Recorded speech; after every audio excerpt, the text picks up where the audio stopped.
Okay, I think we're recording. Yeah. Okay. Mukhtar is calling me again. I don't know. Okay. Yeah. So wiping over the socks, right? So basically, from a perspective of state of wudu, let's call it a state of wudu. So when you do your ablution, you're in a state of purification or a state of wudu. Okay. So anytime in the day, you will either be in the state of wudu, or you will not be in the state of wudu, right? So what takes you out of the state of wudu are? If you go to the bathroom, passing wind, or using like front or back, right? Any sort of number one, number two, number right? one, number two, yeah. What else? Like if you sleep, yeah, if you go to sleep and you wake up, or you become unconscious, what have you. So these are the primary reasons, right? For now. Okay, so this is what takes you out of the state of wudu. So when you're out of the state of wudu and you're making wudu, right?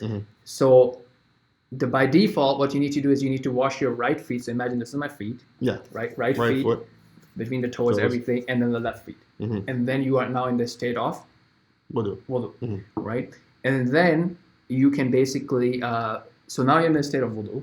And let's say after being in the state of wudu, you pull on socks, right? Right. So you pull on the socks, you're still in the state of wudu. If you pull on the shoes, you're still in the state of wudu, right?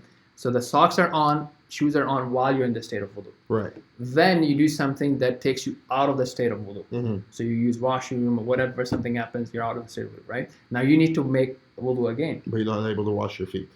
No, even if you're able to wash your feet. Oh, yeah. Right? So you have two options, right? One option is you take your shoes off, right? Imagine, assuming you haven't taken your shoes off all day. Right. After you haven't taken your shoes off after being in the state of wudu, right? Okay. Or you haven't taken your socks off, right? So now you have two options. Either you take your shoes off and your socks off and you do the whole wudu, including washing your feet. So these are our feet, for example, right? Or now you have another option. You wash everything as you would wash, but on your shoes or on your socks, right? On your shoes or on your socks. If this is your feet, just the top part, you're gonna wet your hand and just wipe on the top. Okay. And you can do both together. I thought it was the bottom. Right. Yeah, you don't have to. Yeah, so that's one thing. You don't do bottom. You just do on the top. Okay. So right. top. This is my feet, guys. Right. Just do on the top. Okay. That's one thing. Now, why would you? So, for example, if you're outside, right, school or what have you, right, you're driving, you're on 401, whatever. So you stop by at Tim Hortons, what have you. You make your wudu, right, and you don't even have to take your shoes off, and you just wipe on the top of the shoes. Okay. Assuming with the condition that the shoes or the socks, whatever you're wiping on, has to be on the feet while you're in the state of wudu and should not have been taken off. Okay, so if you go and take off your shoes, then you can wipe on the socks. Right, but then you put your shoes back on. Yeah, you can put your socks and you're okay. Yeah. Okay. But the thing that you'll be wiping on is whatever you were wearing while in the state of wudu. Okay. Right? And you can do this for the whole 24 hours. Right? So you start in the morning till the next day you can do it. If you're traveling, you can do it for 3 days. That doesn't happen, but just for the sake of completeness, inshallah. Now, another thing that came up is praying in the car. Right? So in general, the prayer has to be done while you are standing. Right. Right? Not sitting.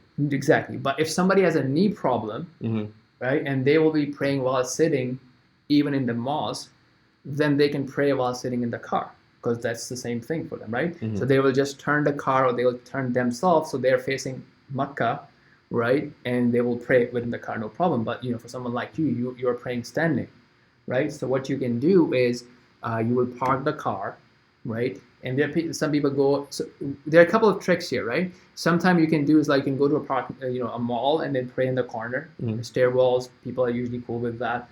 You can pray in parking lot. You can carry you can put something on the ground if you don't want to put your head on the ground, and like a jacket or a sheet. You can get something from dollar store, like the picnic sheets, right, that you use for lunch and what have you, and just pray on that, for example, right? Or you can look up some halal restaurants, right? Because usually, like in Toronto, you'll find a lot of food places, and usually they would have you can go and pray in the corner. Either they would have a room, or they could just pray in the corner, right? So this way you can basically make your 5 prayers. In the worst scenario, if you can't do it, sometimes it's tough. Remember, you can combine the 2 afternoon prayers together and the 2 evening prayers together, right? So we talked about that. So imagine if you are, if you are at home, if time for Dhuhr, right? and you're planning to leave home, and you know that you will be in the hospital, this and that, just among a lot of bunch of things, one-off type thing. So what you can do is you can pray your Dhuhr, pray your Asr, and then leave, right? So then you don't have to pray anything now until evening, right? Likewise, if you're on the road, you're between among the things, and Maghrib comes in, right, and you can't be home or in a place to pray by Isha, then you'll pray your Maghrib and Isha together, right? There's like one-off timings, as needed things, right? It's better to do that rather than just like missing. So this is what actually we'll do right now. Actually let's do it, because now let's pray Dhuhr and then we'll pray Asr. Yeah, I missed the other one. Yeah, so let's stop this.